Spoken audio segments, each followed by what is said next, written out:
आंख, नाक, कान, मुंह सब मिलकर तन बना है। तो आओ साथ संगत ज्यादा आगे न जाते हुए जब हाथ का प्रयोग करें तो याद रखें कि हाथ से वही काम करे जिससे मेरा सदगुरु खुश होगा। त्याग के सारे झगड़े रगड़े, गुरु रिझाना भक्ति है। गुरु जिस हाथ से वैसा काम करे जिससे मेरा गुरु रिझ रहा है, खुश हो रहा है। आंख से वैसे ही दुनिया को देखे जैसा हमारा सदगुरु उसे रिझ रहा हो। मुंह से ऐसे ही पानी हम बोले जिससे मेरा सदगुरु खुश हो रहा है। पैर हमारा वैसे ही जगह पर जाए जिससे मेरा सदगुरु खुश हो। इस देह को वही सुलाए वही बैठाए जहां मेरा सदगुरु खुश हो। हम दास जो कहना चाह रहा है, जो सदगुरु का पैगाम है कि तन का प्रयोग, मन का प्रयोग, धन का प्रयोग करना है। तो लगता है सत्संगत हमारा मैसेज कहां तक सदगुरु का हम पहुंचा पाए हैं, तो सदगुरु ही जाने। प्यार से कहिए धन्यवाद। अब मन का प्रयोग कैसे करें? मन इतना चंचल है कि क्या अभी यहाँ है, अभी मुजफ्फरपुर पहुंच गए, अभी पकड़ लिए प्लेन दिल्ली चले गए। शरीर यही है। एक महात्मा हमारे थे छपरा में, शिक्षक महात्मा बेचारे पर लीन हो गए, पप्पू जी, बड़ा बढ़िया भजन गाते थे। मन कितना चंचल है, डोले ये बारंबार, काबू में आता है। ऐसा नहीं कि काबू में नहीं आने वाला है, काबू में आता है जब मेहर करे दाता। जब इस निराकार की कृपा होती है, हमारे समय के सदगुरु की कृपा होती है।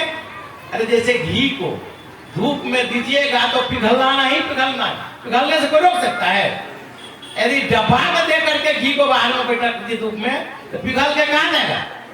इसलिए ये साथ संगत दिया है सदगुरु, इसके बीच में रहो, नहीं मन भागेगा, मन भटकेगा नहीं। तो मन का प्रयोग करते समय हमेशा ये ध्यान रखना है कि हमारे मन में वही भाव आवे जिससे मेरा सदगुरु खुश हो रहा है। यदि कहीं मन रोक नहीं सकते, यदि भाग गया तो तू ही निरंकार, मैं तेरी शरण, हाँ मैं बख्श लू, फिर भाग के फिर जगह पर आ जाए। तो ये मन का प्रयोग है। उसी तरह से धन का प्रयोग, सत्संगत धन का प्रयोग में एक बात कहना चाह रहे हैं कि हमारे सेठी की जमीन देखने के लिए छपरा में आए थे। तो वो कहे कि महात्मा जी आपके यहाँ कितना महात्मा है? हम आपके मुखी जी बोले कि 5000 महात्मा है।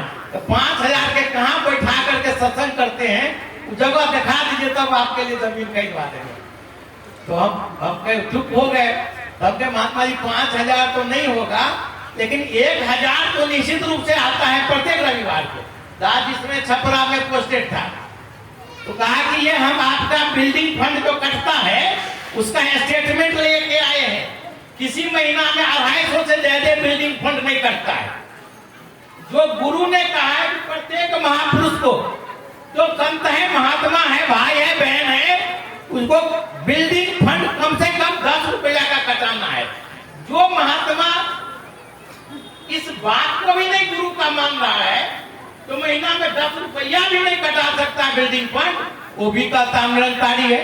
अरे पहले ही के कोई निरंकारी कोई रजिस्ट्रेशन होता है क्या? उसका कोई लाइसेंस नंबर मिलता है क्या? तो गुरु का बात मानता है, ज्ञान लेकर के इस निरंकार का, तो गुरु का बात मानता है, सेवा सुब्रत सत्संग करता है, वो निरंकारी है। जो बिल्डिंग फंड भी नहीं कटाते वो भी कहते निरंकारी है। ताकि आपके यहाँ छपरा में 250 आदमी, हमको नहीं लगता है कि यहाँ भी 250 आदमी बिल्डिंग फंड कटाता है, क्या भाई कटा रहा है क्या? प्यार से कहिए धन्यवाद। तो सारे संत महात्मा को धन का प्रयोग करना, क्या कहते हैं, तन का, मन का और धन का प्रयोग करना है। तो भाई धन का प्रयोग पहला बिल्डिंग फंड में कराइए, कटाने में कम से कम 10 रुपया तो करिए, 20 रुपया करिए, 50 रुपया करिए। 2 बीघा खेत है और उसमें आधे किलो गेहूं बोएगा तो क्या फसल आएगा वो है? तो भाई बिल्डिंग फंड भी खेत के हिसाब से कटाइए, सामर्थ्य के हिसाब से कटाइए। यहाँ जो समागम सेवा होता है सेवा में कटाइए। अपना बाल बच्चा का दायित्व सदगुरु ने उस पॉइंट पर ड्यूटी लगाया है। जैसे किसी का लंगर में है, किसी का प्याऊ में है, किसी को लाइन लगाने में है। तो जो हमारी आपका पत्नी है, पति है, वो पॉइंट है जहाँ परमात्मा ने आपको सेवा लगाया है। अपने परिवार के बेहतर जीवन के लिए लगाइए, न तो दारू तारी खा पी कर उड़ा दीजिए। अभी महात्मा नमस्कार करने आए थे, जेबी से गुटखा निकल रहा है, खैनी निकल रहा है, बड़ा देर से बेचारा माया निकल के नमस्कार किया।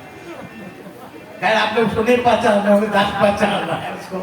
तो कहने का मतलब है कि ये दुनियादारी छोड़िए, परिवार को बढ़िया से बाल बच्चा को पढ़ाइए लिखाइए, गुरु की सेवा करिए, संत महात्मा का सेवा कराइए करिए। ये है धन का प्रयोग। और साथ संगत तो त्याग के सारे झगड़े रगड़े गुरु रिझाना भक्ति है। तन का ऐसा प्रयोग करे, मन का ऐसा प्रयोग करे, धन का ऐसा प्रयोग करे, ये हमारा गुरु रिझो जाए, गुरु प्रसन्न हो, इसका अभिमान नहीं करना है।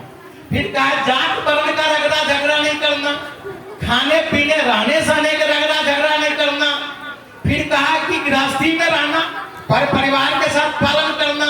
ये नहीं कि बेटी ट्रेन में चलने के लिए लाल पीला कपड़ा पहन के तिलक चंदन करके, तो वो भी कहा नहीं करना है। और कहीं हम बहुत ज्ञानवान है, इसलिए कहा ज्ञान का भी अभिमान नहीं होना चाहिए। जब तक सदगुरु का आदेश नहीं हो तब तक ब्रह्म ज्ञान दूसरे के सामने बोलना नहीं चाहिए। तो ये पांचों तरह का जो प्रण है वो झगड़े रगड़े से दूर करने वाला है। वो त्याग के सारे झगड़े रगड़े गुरु रिझाना भक्ति है। और आपका एक को जानो, एक को मानो, एक को पाना भक्ति है। अब एक को अभी एक महात्मा विचार में कह रहे थे कि बहुत देवी देवता है, किसको पूजे किसको माने। मानना है तो एक को, तो एक जो परम पिता परमात्मा है, एको सुमिरो नानका जल थलमा रहा समाय, दूजे काहे सुमिरियो जन्मे ते मर जाए। एक एक है जग का मालिक। गुरु ने बात बताई एक, खत्म हुए सब मन के झगड़े।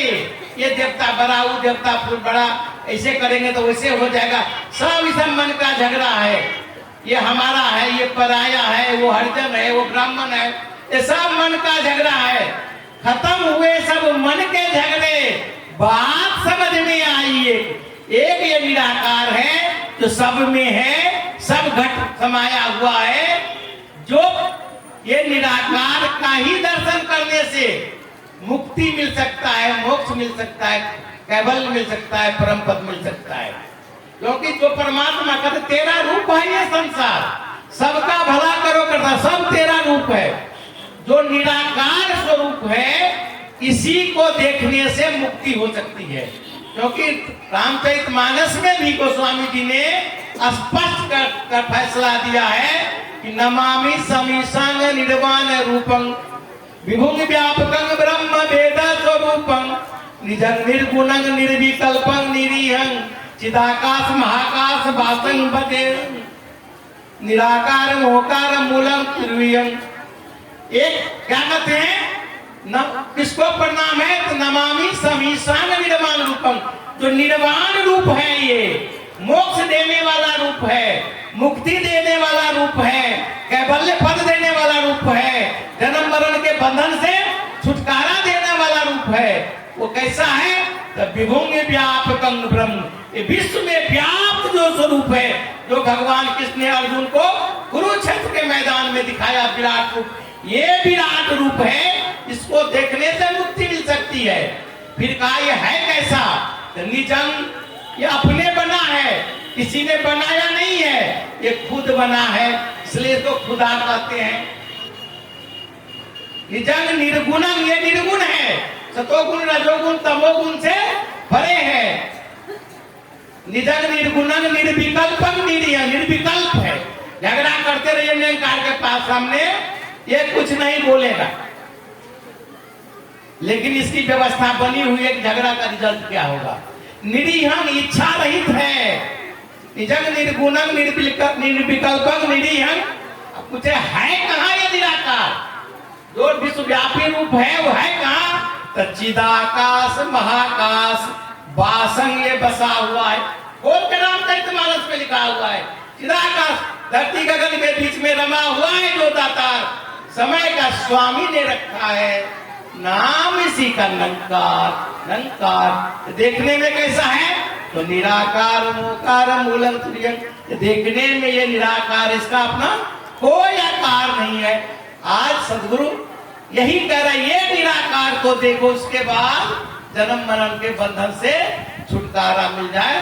तो इस एक को देख करके, इस एक को जान करके और इसके साथ भक्ति करना, खाते पीते उठते बैठते सोते जागते इसको देखते रहिए। कहा यदि इसको नहीं देखा कहा तो कुछ दुनिया तो कुछ करती है। हमारे ललन झा जी कहते थे, एक आदमी जो है जब ज्ञान कक्ष से बाहर आया तो पूछा कि भाई देखा तो भगवान? कहा था कि, तो कहता है कहा था दिखाएंगे भगवान, और दिखा दिया पूरे के पूरा ये मैदान। तो भाई ये जो है कहा कुछ लोग को जब ज्ञान देते हैं तलिया का इशारा करते तो कहते दोनों तलिया के बीच में, कहता कुछ नहीं है, ये कुछ नहीं। कहा कुछ नहीं, सब कुछ है। इसको देखिए, इसको नहीं देखा तो देखा कुछ नहीं। कहा कुछ नहीं को जब से देखा है जफर, मेरे नजरों में समाता कुछ नहीं। ये निराकार को देख के सो के उठिए तो फिर इसको निराकार को दर्शन करिए। तू निरंकार चलते फिरते जैसे पानी में मछली चलती है उठती बैठती, तो एक एहसास है, ये एहसास सुमिरन है। सुमिरन जो है केवल मुंह से जाप करना सुमिरन नहीं है। सुमिरन मुंह से जाप भी प्रारंभिक अवस्था में होना चाहिए, लेकिन एक अवस्था आती है, मां मीरा कहती है कि जो जिस समय ये मां मीरा जी को ज्ञान मिला तो लोग कैसे कैसे ये परमात्मा के या सदगुरु के गुणगान करते हुए जब चारों ओर गीत गाने लगी तो कहने लगा ये उल्टा है, निर्लज्ज है, समझे। तो मां मीरा कहती है कि नहीं, दुनिया लाख बुरा कहे तो कहे, इस उल्टा को पतियाना क्या। जब प्रेम डगर पे पांव धरी तो अपजस से घबराना क्या। जब भीतर अनहद नाद हुआ तब जाकर के सुमरन जीव थकाना क्या।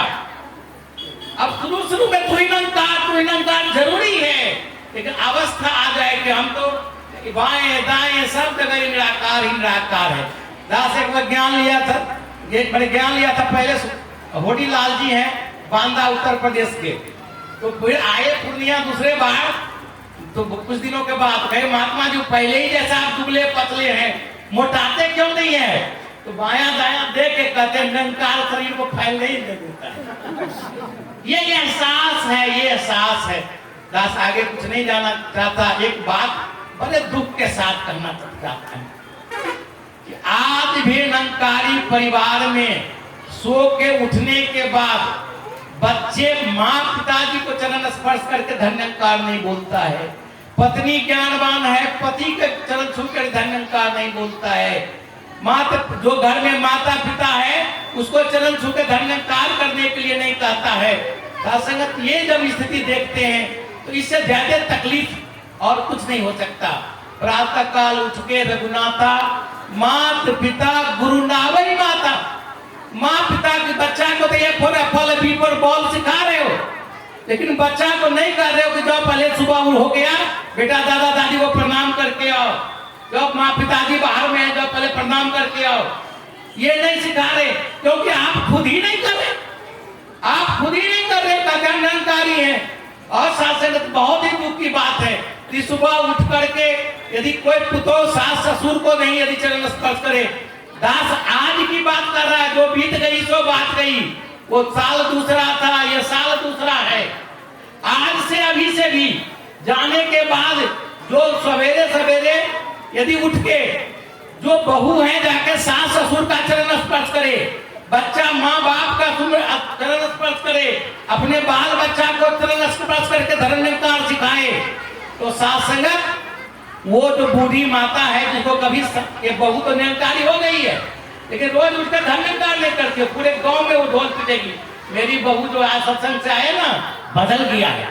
बेटा जाके जब चरण स्पर्श करेगा तो बूढ़ा जाके अपने बूढ़ा लोगों समाज में कहेगा बेटा मेरा आप सत्संग में जाता है, बड़ा बेटा बदल गया है। क्या बदला? केवल साल बदला, निरंकारी हो गए उसे क्या मेरा बात बदला। और साथ संगत आप सभी संत महात्मा के चरणों में अर्थात प्रार्थना करता है, बहुत छोटी बात है, इसमें पैसा भी खर्च नहीं होता है। लेकिन जो हम घर में जो बुजुर्ग है, माँ पिताजी है, सास ससुर है, जो निरंकारी संत महात्मा है, घर में यदि भक्ति नहीं है तो बाहर में ढोल पीटने से क्या होगा? कुछ नहीं होने वाला है। आप सबके चरणों में दोनों हाथ जोड़ के प्रणाम कर रहा है, जो जहां सुन रहे हैं, जिस तरह से सुन रहे हैं, कि आज से और अभी से इस बात को लागू कर दीजिए, मेरा सदगुरु खुश होगा, मेरा निरंकारी मिशन का प्रचार प्रसार होगा। बगल पड़ोसी देखेगा कि बाहर निरंकारी परिवार में देखो ये ऐसा होता है। कोई बेटी मेरी निरंकारी जा रही है संसारिक परिवार में, वो सुबह उठ के अपने सास ससुर को, अपने पति को यदि चरण स्पर्श करती है तो कहेंगे ये कहाँ से सीखा? कहा ये मेरे सदगुरु की सिखलाई है। मेरा दो रात दुगुना चौगुना मेरा मिशन फैलता जाएगा। आप सब चाहते हैं कि मिशन का प्रचार प्रसार हो, सब चाहते हैं कि सदगुरु का प्रशंसा हो, सब सदगुरु का हमारा आरोप से पड़ोसी जो है ज्ञान ले ले। तो कर जोड़ के विनती है, ये छोटी सी प्रार्थना जो अनिवार्य रूप से हम अपने साथ करें, हम अपने बच्चों को सिखाएं, अपने करें, दूसरा करे न करे, पहले खुद धन्यकार करे, सामने वाला करना शुरू कर देगा। और साथ संगत यही अरदास, यही प्रार्थना के साथ साथ संगत प्यार से नहीं लगता।